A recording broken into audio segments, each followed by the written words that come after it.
আসসালামু আলাইকুম, সবাই কেমন আছো?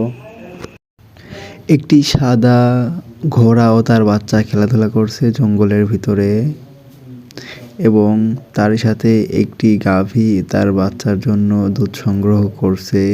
তারা গাভীটি তার বাচ্চাদেরকে অনেক ভালোবাসে।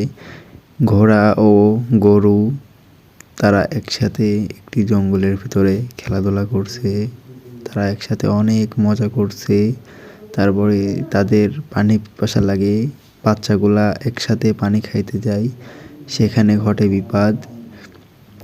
বাচ্চাগুলার উপরে একটি বাঘ হামলা করে বাচ্চাগুলাকে খেয়ে ফেলে। একটি বাচ্চা বেঁচে গিয়ে তার মার কাছে গিয়ে সব কিছু বলে। গাভীটি মন খারাপ করে থাকে। তারপরে বন্ধু ঘোড়া এসে সব কিছু শোনে। তারপরে গিয়ে বাঘের উপরে হামলা করে বাঘটিকে মেরে ফেলে। তারপরে ঘোড়া গাভীটির কাছে এসে মন খারাপ করে কান্না করে, বলে আমি তোমাকে সাহায্য করতে পারলাম না। আমরা সবাই সবসময় বন্ধুর বিপদে পাশে থাকবো ইনশাআল্লাহ। আসসালামু আলাইকুম, সবাই কেমন আছো?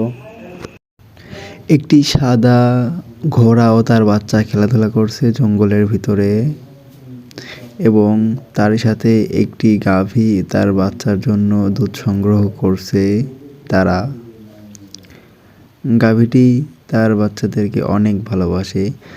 ঘোড়া ও গরু তারা একসাথে একটি জঙ্গলের ভিতরে খেলাধুলা করছে। তারা একসাথে অনেক মজা করছে। তারপরে তাদের পানি পিপাসা লাগে, বাচ্চাগুলা একসাথে পানি খাইতে যায়, সেখানে ঘটে বিপদ। বাচ্চাগুলার উপরে একটি বাঘ হামলা করে বাচ্চাগুলাকে খেয়ে ফেলে। একটি বাচ্চা বেঁচে গিয়ে তার মার কাছে গিয়ে সব কিছু বলে। গাভীটি মন খারাপ করে থাকে।